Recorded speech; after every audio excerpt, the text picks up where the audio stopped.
Assalamualaikum warahmatullahi wabarakatuh. Kami dari kelompok 3 ingin mempresentasikan hasil kerja kelompok kami dengan tema populasi dan sampel. Sebelum memulai presentasi, saya ingin memperkenalkan nama-nama kelompok saya. Saya sendiri Gilang Afandi, Malaysia Rawati, dan Muhammad Arifin Ramadan. Definisi populasi. Populasi berasal dari kata bahasa Inggris yaitu population, yang berarti jumlah penduduk. Menurut Hadari Nawawi, populasi merupakan keseluruhan dari objek penelitian yang mana terdiri dari populasi, hewan, benda, tumbuhan, peristiwa, gejala-gejala, maupun nilai tes, yang mana sebagai sumber data yang memiliki karakteristik tertentu pada suatu penelitian yang akan dilakukan.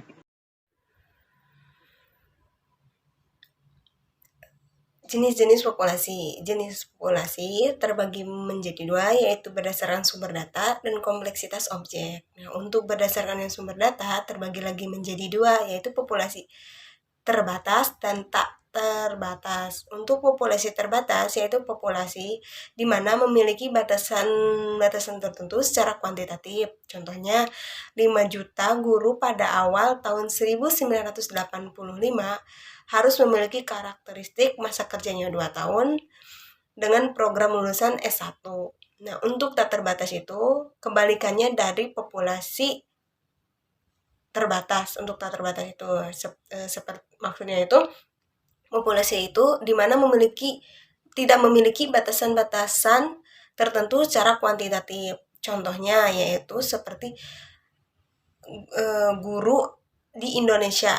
Nah, guru di Indonesia ini dihitung jumlah awal guru yang pertama kali masuk, yang sekarang dan yang akan datang gitu. Nah, yang kedua itu berdasarkan penentu sumbernya itu berdasarkan kompleksitas objek. Nah, untuk berdasarkan kompleksitas objek dibagi lagi menjadi dua, yaitu homogen dan heterogen. Nah, untuk homogen ini sifatnya itu relatif sama gitu. Tidak ada pembedanya antara yang satu dan yang lainnya. Contohnya, hal ini terjadi ketika ada seorang dokter yang akan mengambil satu sampel darah di mana dia hanya akan membutuhkan satu tetes darah dari satu botol darah. Karena satu tetes darah ini mewakili dari keseluruhan satu botol darah. Nah, yang untuk heterogen yaitu bisa dikatakan populasi ini individual. Kenapa individual? Karena memiliki perbedaan antara populasi individu yang satu dan yang lainnya. Contohnya seperti multikulturalnya Indonesia, mulai dari budaya, etnis, suku, ras, kemudian warna kulit, itu pasti antara suku A, B, C itu memiliki perbedaan-perbedaan tersendiri tertentu gitu. Dan itu yang menjadi ciri khasnya.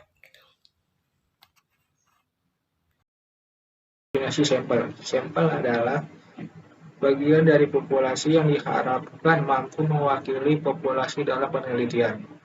Menurut Ridwan, sampel merupakan bagian dari populasi yang memiliki ciri-ciri atau keadaan tertentu yang akan diteliti. Adapun alasan peneliti menggunakan teknik sampel. Yang pertama, ukuran populasi. Dalam hal populasi tak terbatas atau tak terhingga, berupa parameter yang jumlahnya tidak diketahui dengan pasti. Pada dasarnya bersifat konseptual. Karena itu sama sekali tidak mungkin mengumpulkan data dari populasi seperti itu. Demikian juga dalam populasi terbatas atau terhingga, yang jumlahnya sangat besar dan tidak praktis untuk mengumpulkan data dari populasi. Contohnya, populasi 50 juta murid sekolah dasar yang tersebar di seluruh pelosok Indonesia. Yang kedua, masalah biaya. Besar kecilnya biaya tergantung juga dari banyak sedikitnya objek yang diselidiki. Semakin besar objek, maka semakin besar biaya yang diperlukan. Lebih-lebih bila objek itu tersebar di wilayah yang cukup luas. Oleh karena itu, sampling adalah salah satu cara untuk mengurangi biaya. Yang ketiga, masalah waktu. Penelitian sampel selalu memerlukan waktu yang lebih sedikit daripada penelitian populasi.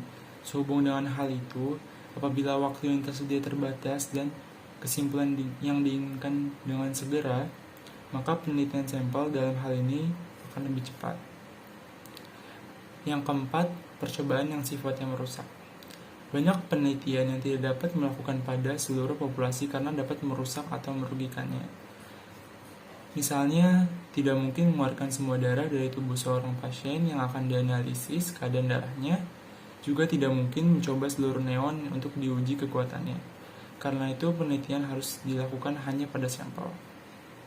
Yang kelima, masalah ketelitian adalah salah satu segi yang diperlukan agar kesimpulan dapat dipertanggungjawabkan. Ketelitian dalam hal ini meliputi pengumpulan, pencatatan, dan analisis data. Penelitian terhadap populasi belum tentu ketelitian terselenggara, boleh jadi penelitian akan menjadi bosan dalam melaksanakan tugasnya. Untuk menghindari itu semua, penelitian terhadap sampel memungkinkan ketelitian dalam suatu penelitian. Yang keenam, masalah ekonomis. Pertanyaan yang harus selalu diajukan oleh seorang penelitian adalah, apakah kegunaan dari hasil penelitian sepadan dengan biaya waktu dan tenaga yang telah dikeluarkan? Jika tidak, mengapa harus dilakukan penelitian? Dengan kata lain, penelitian sampel pada dasarnya akan lebih ekonomis daripada penelitian populasi. Dan yang terakhir ada teknik pengambilan sampel. Pada umumnya, teknik ini terbagi menjadi dua. Yang pertama, probability sampling, adalah teknik pengambilan sampel yang memberikan peluang yang sama kepada setiap anggota populasi untuk menjadi sampel. Teknik ini meliputi sampel random sampling, sampling sistematis, proportionate stratified random sampling, disproportionate stratified random sampling, dan yang terakhir, cluster sampling. Dan yang kedua ada non-probability sampling, yang artinya setiap populasi tidak memiliki kesempatan atau peluang yang sama sebagai sampel. Teknik-teknik yang termasuk ke dalam non-probability ini antara lain sampling quota, sampling incidential, sampling purposive, sampling jenuh, dan snowball sampling. Sekian dari kelompok kami. Mohon maaf bila ada kesalahan atau kekeliruan pada saat sedang menjelaskan. Terima kasih atas perhatiannya. Saya akhiri. Wassalamualaikum warahmatullahi wabarakatuh.